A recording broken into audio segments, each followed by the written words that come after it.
The dust-laden winds of 1878 carried secrets across the plains of Wyoming Territory, but none as closely guarded as those Violet Greene kept hidden behind her downcast eyes. The first day she arrived in Crimson Creek, a settlement carved from wilderness through sheer determination and more than a little bloodshed, the townsfolk had already decided who she was, just another Eastern transplant destined to wilt under the unforgiving Western sun. Violet stepped down from the stagecoach, her dark blonde hair pinned severely beneath a modest bonnet, her gray traveling dress practical rather than fashionable. At 22, she carried herself with the rigid posture of someone much older, someone who had learned early that attracting attention rarely led to anything good. "Miss Greene," a middle-aged woman with kind eyes approached. "I'm Mrs. Daniels. We've been expecting you." Violet nodded politely. "Thank you for meeting me. I hope I haven't kept the schoolchildren waiting too long." "They're mighty excited to meet their new teacher," Mrs. Daniels said, helping Violet with her trunk. "Though I should warn you, some of the older boys can be challenging." Violet had faced challenging before. After losing her parents to influenza 3 years prior and enduring the subsequent unwanted advances from her former employer in Boston, she had learned to steel herself against difficulty. Teaching in a frontier town seemed like the perfect escape, a place where her past couldn't follow and where, perhaps, she might finally find some peace. The schoolhouse sat on the edge of town, a simple wooden structure with a small bell tower. Inside, crude desks lined up in neat rows, a blackboard dominated the front wall, and a pot-bellied stove promised warmth during the coming winter months. It wasn't much, but to Violet, it represented freedom. "You'll be staying with me and my husband until more permanent arrangements can be made," Mrs. Daniels explained. "Our home is just down the street." As they walked through town, Violet felt eyes following her, curious glances from women hanging laundry, appraising looks from men lounging outside the saloon, and the unabashed stares of children who rarely saw new faces. She kept her gaze firmly fixed on the path ahead, grateful when they finally reached the Daniels' modest home. That first night, lying in an unfamiliar bed in an unfamiliar town, Violet stared at the ceiling and wondered if she had made the right decision. Teaching had always been her passion, but she hadn't anticipated the deep loneliness that settled in her chest like a physical weight. Morning came with the crow of roosters and the distant lowing of cattle. Violet dressed carefully in her best dress, navy blue with white collar and cuffs, and pinned her hair in a tight bun at the nape of her neck. Her reflection in the small mirror showed a woman plain and unremarkable, exactly as she preferred to be. The first day of school proved every bit as challenging as Mrs. Daniels had warned. 23 students ranging from 5 to 16 years old filed into the one-room schoolhouse, their expressions varying from excited to suspicious to openly hostile. "I am Miss Greene," she introduced herself, writing her name on the blackboard, "and I am honored to be your teacher." A snicker from the back row made her turn. A boy of about 15 with dirt-streaked cheeks and defiant eyes stared back at her. "Something amusing, mister?" she asked. "Cooper, Levy Cooper. And I was just wondering how long you city folk plan to stay before you realize you don't belong here." The challenge hung in the air. Violet had faced worse. "Well, Mr. Cooper, I suppose that depends on whether my students are willing to learn or determined to remain ignorant." The boy's face reddened, but he fell silent, and Violet seized the opportunity to begin her lessons. The weeks passed, and slowly, Violet established a rhythm. The younger children warmed to her quickly, while the older ones, particularly Levy and his friends, remained wary. Still, even they began to show grudging respect as she proved herself knowledgeable not just in reading and arithmetic, but also in practical matters. She learned to adapt her lessons to include the skills her students would need in their lives: how to calculate acreage, how to write proper contracts, how to read weather patterns. Saturdays brought the weekly trip to Johnson's General Store for supplies. Violet had just finished selecting paper and pencils when the door swung open, bringing with it a gust of autumn air and a man whose presence seemed to fill the small shop. "Afternoon, Mr. Johnson," the stranger said, his voice deep and melodious. Hayes. Didn't expect you back so soon, the shopkeeper replied warmly. Violet kept her eyes on the goods before her, but she couldn't help noticing the newcomer's reflection in the store window, tall and broad-shouldered, with dark hair visible beneath a wide-brimmed hat, his face tanned and weathered by the elements. Cattle Drive went faster than expected, Hayes replied, then seemed to notice Violet. He tipped his hat politely. Madam, Violet nodded slightly without meeting his eyes. Sir, Miss Greene's our new schoolteacher, Mr. Johnson explained. Been here almost 2 months now. Hayes Morgan, the man introduced himself. I own the Double M Ranch about 10 miles out. It's a pleasure to meet you, Mr. Morgan, Violet said formally, gathering her purchases. If you'll excuse me. As she moved past him toward the door, she was acutely aware of his presence, the scent of leather and pine, the quiet strength he emanated without effort. It unsettled her, and she quickened her steps. Miss Greene, he called after her, my foreman's boy, Jamie, speaks highly of you. Says you've got them reading Shakespeare. Violet paused, surprised. We've only just started Romeo and Juliet. I thought they should understand why two people might throw everything away for love. The moment the words left her mouth, she regretted them. Such romantic notions had no place in her carefully constructed world. Hayes Morgan smiled, and the expression transformed his rugged face into something startlingly handsome. Might be worth revisiting when they're older. Seems to me most folks around here are more concerned with survival than star-crossed lovers. Perhaps, Violet replied, but I believe even the most practical mind needs something to dream about. With that, she left the store, her heart beating faster than it had in years. Hayes Morgan was exactly the sort of man she had determined to avoid, confident, charismatic, and far too perceptive for comfort. November brought the first snow, and with it an invitation to the Harvest Festival, a tradition in Crimson Creek, where the entire community gathered to celebrate the end of the growing season before winter set in. Mrs. Daniels insisted Violet attend. You can't hide away forever, dear, she said gently. People are beginning to wonder about you. There's nothing to wonder about, Violet protested. I'm simply a private person. A young woman alone always invites speculation, Mrs. Daniels countered.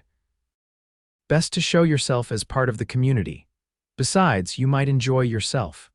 Reluctantly, Violet agreed.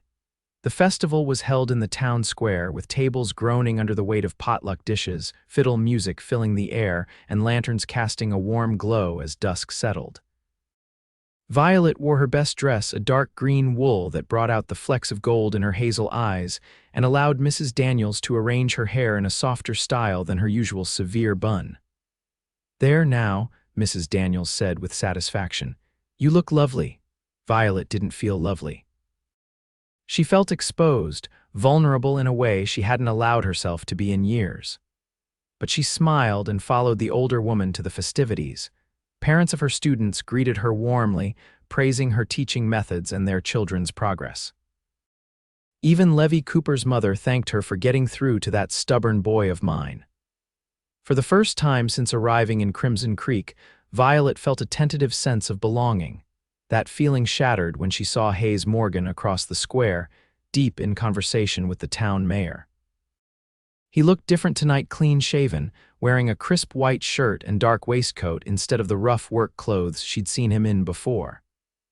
When he laughed at something the mayor said, the sound carried to her, rich and genuine. Violet turned away, only to bump directly into Sheriff Davis.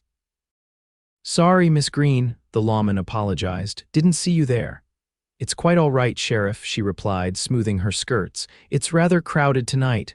Makes for a good turnout for the bachelor auction, he said with a wink. The what? Violet asked, alarmed. It's tradition, Mrs. Daniels explained, appearing at her side. Single men volunteer to be auctioned off. The highest bidder gets a dance and their company for the evening meal. All proceeds go to the school fund. Before Violet could protest, Mayor Thompson climbed onto a wooden platform and called for attention. Ladies and gentlemen, it's time for our annual bachelor auction, the crowd cheered. Remember, it's all for our schoolhouse. Miss Greene, I hope you're ready to see your classroom funds grow." To Violet's mortification, several people turned to look at her. She forced a smile and edged toward the back of the crowd. The auction began with young farmhands and shopkeepers' sons, each fetching modest bids amidst good-natured teasing. Then Sheriff Davis took the stage, drawing enthusiastic bids from several widows and unmarried women. "And now," Mayor Thompson announced, "a man who doesn't often grace us with his presence at these gatherings, Mr. Hayes Morgan of the Double M." The crowd applauded as Hayes stepped onto the platform, looking simultaneously amused and uncomfortable with the attention. Bidding started immediately, with several young women eagerly participating.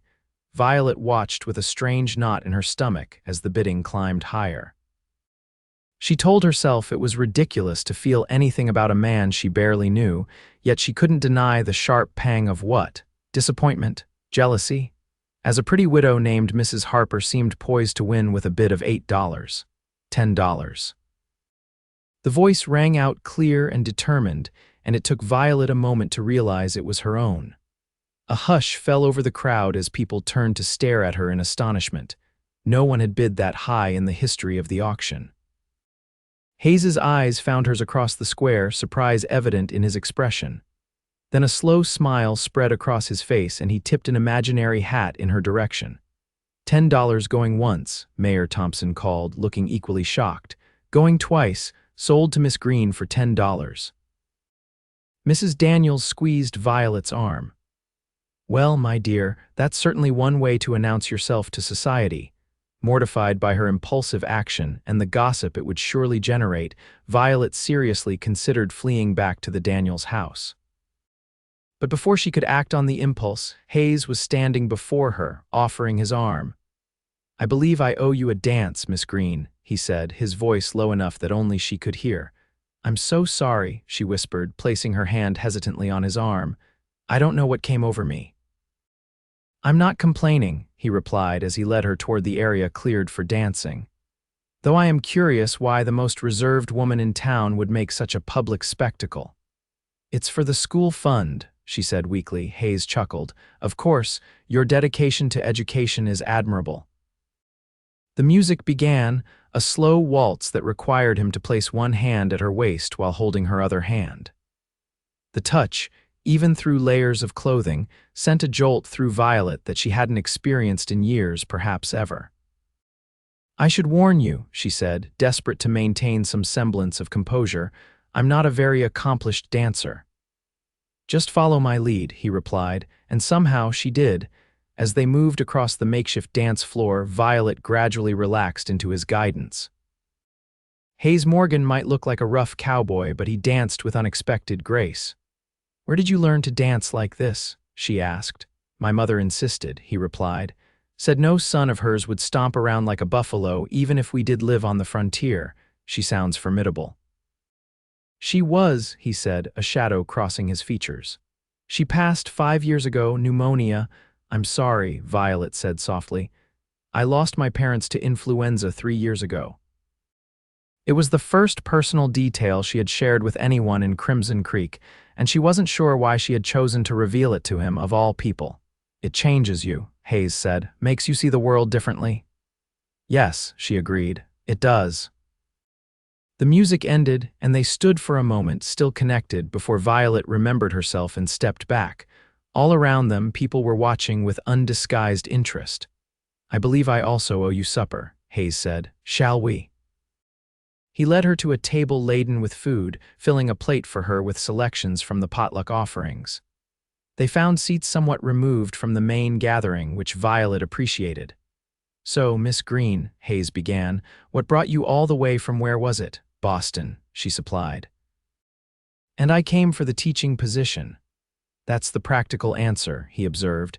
"But people don't usually travel halfway across the country just for a job. They're either running toward something or away from something." Violet stiffened. "I don't see how that's any of your concern, Mr. Morgan." "It's not," he conceded. "But I find you interesting, and out here, interesting people are rare." "I assure you I am not interesting in the slightest," Violet said firmly. "I am a schoolteacher, that is all." Hayes studied her for a long moment. You know what's strange? I have a feeling you actually believe that. Before she could respond, they were interrupted by Levy Cooper, who approached their table with unusual hesitation. Evening, Miss Greene, the boy said, then nodded to Hayes. Mr. Morgan. Good evening, Levy, Violet replied, grateful for the interruption. Are you enjoying the festival? Yes, he answered. I was wondering if you'd had a chance to look at my composition yet. Violet smiled, genuinely pleased by his interest. I have. Your description of breaking horses was quite vivid. You have a natural talent for writing. The boy's face lit up with pride. Really? Pa says writing's a waste of time. Your pa's wrong, Hayes interjected gently. I've signed enough bad contracts to know the value of someone who understands words. Levy looked at Hayes with newfound respect. You think so, sir? No, so, Hayes confirmed. A man who can read well and write clearly has an advantage in this world. After Levy left, Violet regarded Hayes curiously. That was kind of you, he shrugged. It was honest. Boy's got enough people telling him to be just like his father. Doesn't hurt to hear there are other options. The rest of the evening passed more comfortably than Violet had anticipated. Hayes proved to be an attentive companion, asking thoughtful questions about her teaching methods and listening with genuine interest to her answers. By the time he walked her back to the Daniels house, she had almost forgotten her embarrassment at bidding on him. Thank you for a pleasant evening, Mr. Morgan, she said formally as they reached the front porch. Hayes, he corrected. And thank you for the $10. Your students will appreciate the new books. In the lamplight, his eyes were a warm brown that seemed to see more than Violet wanted to reveal. She looked away first. Good night, then. Miss Greene, he said, stopping her as she turned toward the door. Would you allow me to call on you properly sometime? The question caught her off guard. That's not necessary. I didn't ask if it was necessary, he replied with a hint of amusement. I asked if you would allow it. Violet knew she should refuse. Getting involved with anyone, especially someone as perceptive as Hayes Morgan, threatened the carefully constructed walls she had built around herself. And yet, I would, she heard herself say. His smile was worth the risk. Good night, Miss Greene. Violet, she offered quietly. My name is Violet. The first snow of winter blanketed Crimson Creek 2 weeks later, transforming the rugged landscape into a pristine wonderland. Violet stood at the schoolhouse window, watching her students play during their midday break, their laughter creating puffs of vapor in the cold air as they pelted each other with snowballs. True to his word, Hayes had called on her the Sunday after the festival, arriving at the Daniels house with a bouquet of late-season wildflowers and an invitation to accompany him on a drive. Mrs. Daniels had practically pushed Violet out the door, her approval of Hayes Morgan evident in her beaming smile.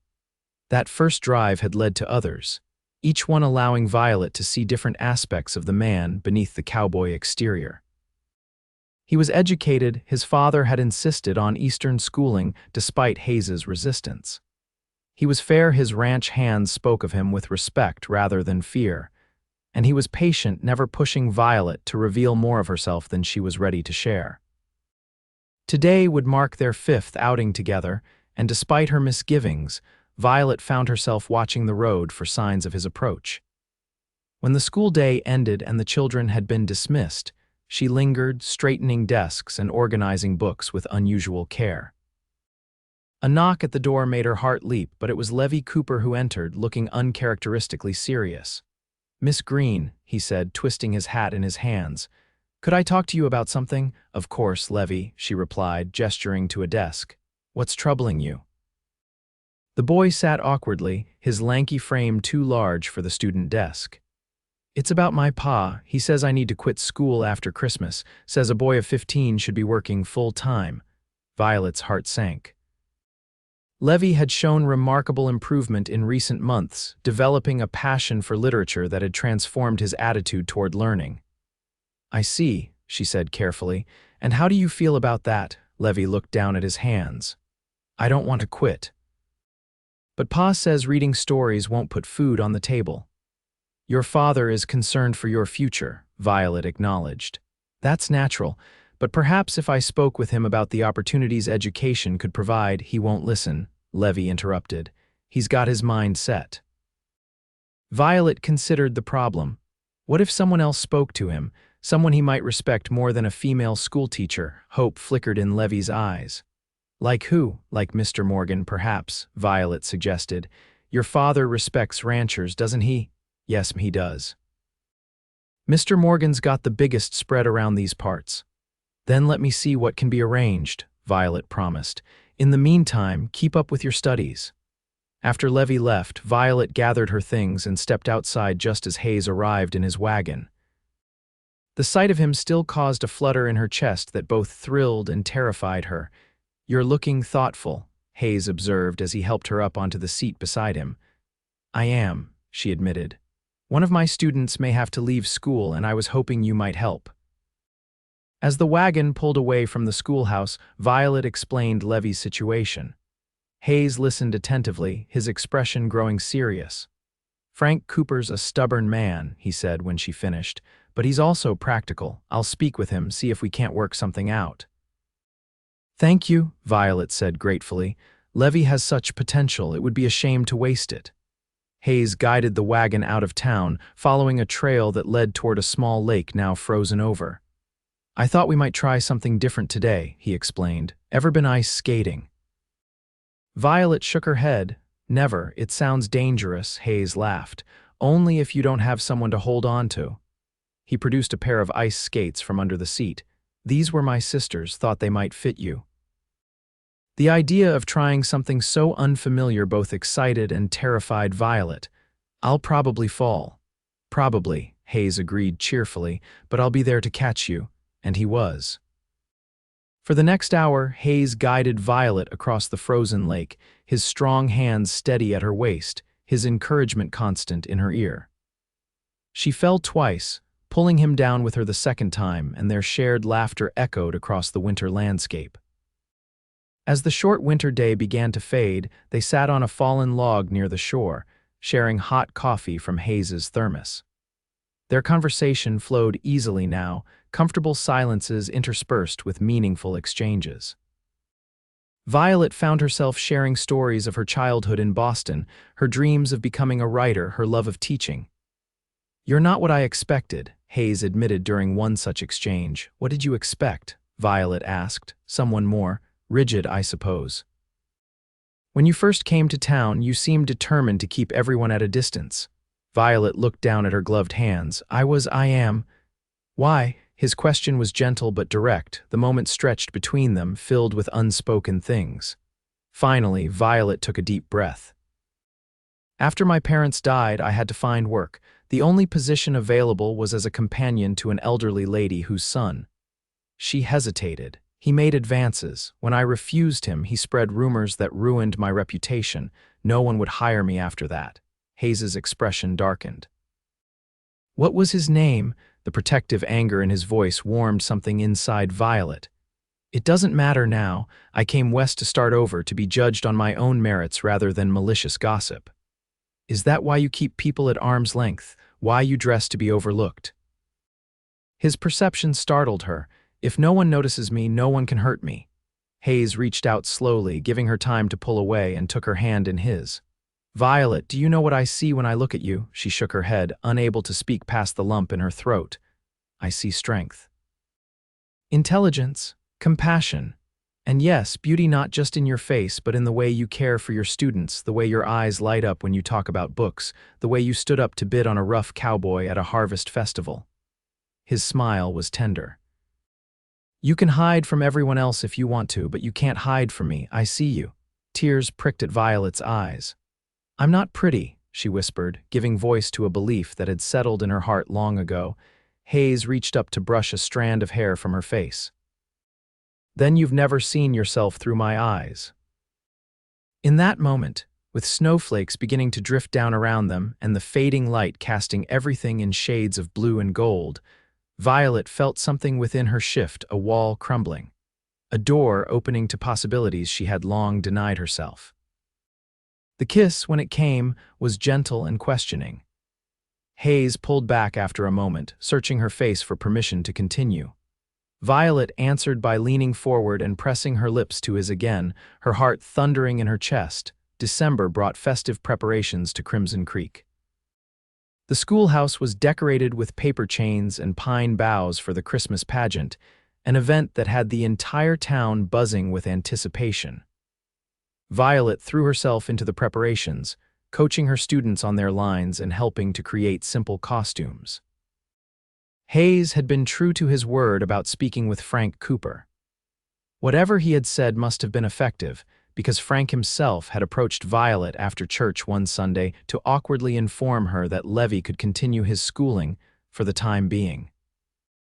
Violet's relationship with Hayes progressed cautiously but steadily. He called on her regularly, sometimes just for brief visits during his trips to town, other times for longer outings when weather permitted. They were discreet, mindful of Violet's position as the town's schoolteacher, but their growing attachment did not go unnoticed. "He's sweet on you," Mrs. Daniels observed one evening as Violet returned from a Sunday drive with Hayes. "And from the look on your face, I'd say the feeling's mutual." Violet blushed. "He's a good man." "One of the best," Mrs. Daniels agreed. "Though I must say when you first arrived, I never would have matched you two. You seemed determined to avoid any attention, especially from men." "I was," Violet admitted. "I still am with most people. Hayes is." Different? The night of the Christmas pageant arrived with a fresh snowfall that turned the town into a scene from a storybook. The schoolhouse was packed with parents, siblings, and townspeople eager to see the children perform. Violet stood at the back, watching proudly as her students enacted the nativity story with earnest concentration. Hayes slipped in beside her just as the performance began, snow dusting his shoulders and hat. "Sorry I'm late," he whispered. "Had to help a mare with a difficult foaling." "Is she all right?" Violet asked, concerned. "Mother and colt both doing fine," he assured her with a smile that made her heart skip. "Wouldn't have missed this for the world." After the performance, as parents congratulated their children and enjoyed the refreshments provided by the town's ladies, Hayes drew Violet outside for a moment of privacy. "I have something for you," he said, producing a small package wrapped in brown paper and tied with a red ribbon. An early Christmas gift. Violet unwrapped it carefully to find a leather-bound journal, its pages crisp and blank, promising endless possibilities. "You mentioned wanting to write," Hayes explained. "I thought you might need somewhere to start." The thoughtfulness of the gift touched her deeply. "It's perfect," she said, running her fingers over the smooth cover. "Thank you." Hayes took her hand, his expression turning serious. "Violet, there's something I need to ask you." Her heart raced at his tone. "Yes." Before he could continue, a commotion from inside the schoolhouse interrupted them.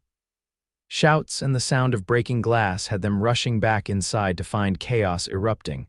Frank Cooper stood swaying in the middle of the room, clearly intoxicated, a broken punch bowl at his feet. Levi stood before him, red-faced and defiant. "You embarrassing me in front of the whole town," Frank shouted.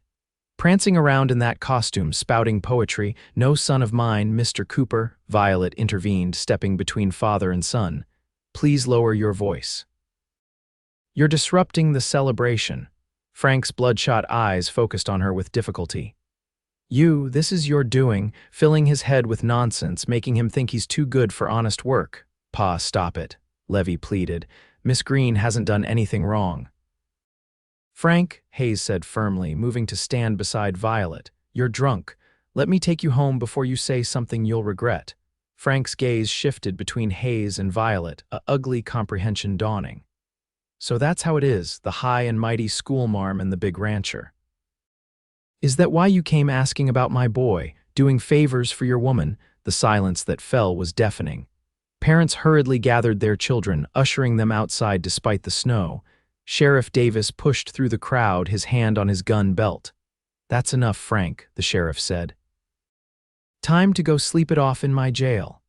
As the sheriff led Frank away, Violet stood frozen, mortification washing over her.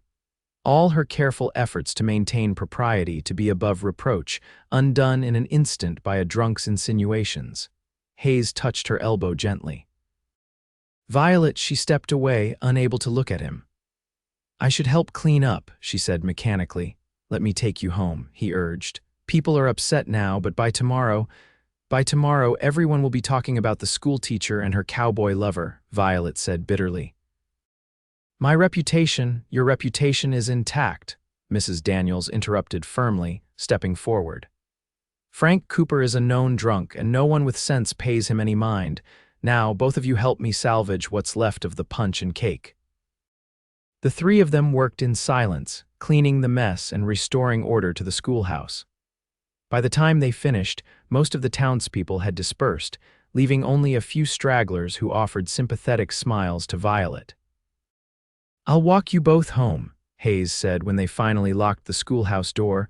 The walk through the snowy streets was silent, each lost in their own thoughts. At the Daniels' front porch, Mrs. Daniels tactfully went inside, leaving Hayes and Violet alone. I'm sorry about tonight, Hayes began. It wasn't your fault, Violet said, her voice tired. What I was trying to ask you earlier, he continued, determination in his voice, was if you would consider becoming my wife. Violet's head snapped up, shock evident on her face. What? After what just happened, especially after what just happened, Hayes said firmly. I love you, Violet Greene. I've loved you since you bid $10 on me at that auction, and I don't give a damn what Frank Cooper or anyone else in this town thinks about it. Violet faltered, overwhelmed. People will talk. Let them, he said, taking her hands in his. I've spent my whole life out here watching people struggle and die and lose everything they care about. Life's too short to worry about gossip. But my position will be secure, he assured her. Half the town council owes me favors and the other half owes me money. No one's going to fire the best teacher Crimson Creek has ever had just because she married a rancher. Married. The word hung in the air between them, full of promise and terror. I'm afraid, Violet admitted in a small voice. Of what? Of everything. Of being hurt, of losing you, of not being enough. Hayes cupped her face in his hands. Violet Greene, you are more than enough. You're everything I never knew I needed. And yes, life is uncertain. I can't promise we won't face hardships or sorrows. But I can promise to face them with you, to protect you with everything I have, and to remind you every day how beautiful you are to me. Tears spilled down Violet's cheeks. I love you, she whispered, the words new and fragile on her lips. Hayes's smile was radiant. Is that a yes? Violet nodded, unable to speak past the emotion closing her throat. His kiss was different this time, passionate, certain, full of promises for the future. When they finally parted, breathless and flushed despite the cold, Hayes pressed his forehead to hers. Merry Christmas, Miss Greene, he murmured. Merry Christmas, Mr. Morgan, she replied, her heart lighter than it had been in years. The wedding took place on a bright January day when the snow gleamed like diamonds under a clear blue sky. Contrary to Violet's fears, the town had rallied around them after the Christmas pageant incident. Frank Cooper had apologized publicly after sobering up, and even Levy had come to terms with his teacher becoming his unofficial aunt. The ceremony was held in the small church at the center of town, packed to capacity with well-wishers. Violet wore a dress of pale blue, silk, a gift from Hayes, with her hair styled by Mrs. Daniels into soft waves instead of her usual severe bun. When she walked down the aisle to where Hayes waited, his expression of awe and adoration banished any lingering doubts she might have harbored. Their vows were simple but heartfelt, promising to love and cherish each other through whatever life might bring. When the minister pronounced them husband and wife, the cheer that went up from the congregation seemed to shake the very rafters of the church. The celebration afterward was held at the Double M Ranch, where Hayes had prepared a surprise for his bride. Leading her away from the festivities to a part of the house she hadn't yet seen, he opened a door to reveal a small room lined with bookshelves, a writing desk positioned before a window overlooking the mountains. Your study, he explained as Violet gasped in wonder. For teaching, for writing, for whatever you want it to be, Violet turned to him, her eyes shining. You did this for me, I told you, Hayes said, drawing her into his arms. I see you, Violet Morgan, all of you, and everything I see I love. Spring came to Wyoming Territory, bringing green to the plains and new life to the Double M Ranch. Violet stood on the porch of their home, watching as Hayes worked with a young colt in the corral, his movements patient and assured. 3 months of marriage had changed her in ways she never could have anticipated. She still taught at the schoolhouse in town, riding in each morning with Hayes when he had business there, or making the journey alone on a gentle mare he had trained specifically for her. The students had adjusted quickly to their teacher's new name and status, accepting her occasional absences when ranch duties required her presence at home. But the biggest change was within Violet herself. Living with Hayes, being loved by him, had gradually loosened the tight control she had maintained over her emotions for so long. She laughed more easily now, spoke more freely, and had even begun to write again short stories at first, then longer pieces that Hayes read with genuine appreciation. Most significantly, she had stopped hiding. Her hair now often hung in a simple braid down her back instead of a severe bun. Her dresses, while still modest, included colors and patterns she would never have chosen before. And when Hayes introduced her as his wife, she no longer looked down or away but met people's eyes directly, secure in her place beside him.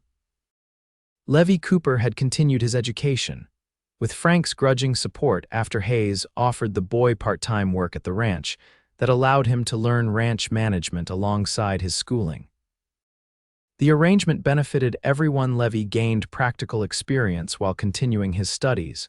Frank saw his son learning valuable skills, and Hayes gained a promising protege. As Violet watched her husband finish with the colt and walk toward the house, she placed a hand unconsciously over her still flat stomach. She hadn't told him yet about the child that would arrive before Winter wanted to be certain before sharing such momentous news. But as he climbed the porch steps, his face lighting up at the sight of her, she knew the time had come. "You're looking especially beautiful this morning," Hayes said, kissing her lightly. "Something on your mind?" Violet smiled, taking his hand and placing it over her abdomen. "Someone actually," she corrected softly. Hayes went still, his eyes widening as he processed her meaning. "Violet, are you saying?" She nodded, suddenly nervous. "Dr. Miller confirmed it yesterday. We're going to have a baby in November." The joy that transformed Hayes's face was everything she had hoped for. He lifted her off her feet in a gentle embrace, spinning her around on the porch while she laughed and protested. "A baby," he said wonderingly when he set her down again. "Our baby. Are you happy?" Violet asked, though the answer was written clearly across his features. "Happy doesn't begin to cover it," Hayes replied, his voice thick with emotion. "Violet, you've given me everything I ever wanted and things I didn't even know to want, a family, a future." He kissed her deeply, then pulled back to look into her eyes. "You remember what I told you that day by the lake, about seeing yourself through my eyes?" "I remember," she said softly. "Well, now I get to see our child through yours," Hayes said, his hand still resting protectively over her stomach. "And that's the greatest gift I can imagine."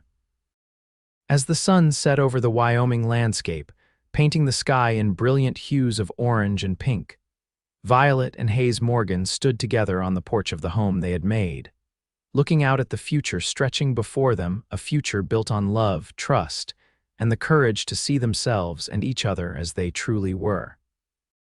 5 years later, Violet sat at her writing desk, putting the finishing touches on her first novel. Outside, the sounds of children's laughter filtered through the open window as Hayes chased their 4-year-old son Henry and 2-year-old daughter Rebecca around the yard. Life at the Double M Ranch had flourished. Under Hayes's management, the ranch had expanded, now employing over 20 hands and raising some of the finest cattle in the territory. Levi Cooper, now 20 and finished with his schooling, had become Hayes's right-hand man, with plans to attend college back east before returning to Wyoming. Violet still taught part-time at the schoolhouse, sharing the position with a young woman from Denver who had arrived the previous year. The arrangement allowed Violet to balance her teaching with motherhood and her increasingly successful writing career. Her stories, published initially in ladies' magazines and later as collected works, drew on the rich tapestry of frontier life and the resilience of the people who shaped it. The Double M had become a gathering place for the community, hosting barbecues in summer and Christmas celebrations in winter. The home Hayes and Violet had built together stood as a testament to what was possible when two people saw the best in each other and worked together to create something lasting. As Violet wrote the final words of her manuscript, the door to her study opened, and Hayes entered with Rebecca in his arms and Henry at his heels. "Mama," Henry exclaimed, "Papa showed us the new foals. Can we name one?" "That depends on your father," Violet said with a smile, setting down her pen and opening her arms to her son. "I think that could be arranged," Hayes replied, his eyes warm as he took in the scene before him, his wife surrounded by the evidence of her talent, their children healthy and happy. "What are you thinking of calling this one?" he asked, nodding toward the manuscript. Violet looked down at the pages that represented months of work. "Through his eyes," she said softly. "It's about a woman who learns to see herself as worthy of love." Hayes set Rebecca down and moved to stand behind his wife, placing his hands on her shoulders. "Sounds familiar," he murmured, pressing a kiss to the top of her head. "It may have been inspired by a certain cowboy," Violet admitted, reaching up to cover his hand with hers. "One who taught me that beauty isn't just what you see in a mirror." "Smart man," Hayes commented with a grin. "Insufferably arrogant at times," Violet teased, "but I've grown fond of him over the years." Their life together wasn't perfect. They faced droughts that threatened the ranch, illnesses that frightened them, and the normal conflicts that arise between two strong-willed people building a life together. But through it all, they maintained what had brought them together in the first place: the ability to see beyond surfaces to the heart beneath. That evening, as they sat on the porch swing watching the sunset, their children finally asleep after multiple stories and glasses of water, Hayes took Violet's hand in his. "You ever regret it?" he asked, "bidding on a dusty cowboy at that harvest festival?" Violet laughed, the sound free and genuine in a way it never would have been when she first arrived in Crimson Creek. "Best $10 I ever spent," she declared. "And to think," Hayes mused, "it all started because you couldn't see your own worth." "It started because you could," Violet corrected gently. "You saw me when I was trying my hardest not to be seen." Hayes pulled her closer, his arm around her shoulders as the first stars appeared in the darkening sky. "I'll always see you, Violet Morgan," he promised. "Every day for the rest of our lives." And he did.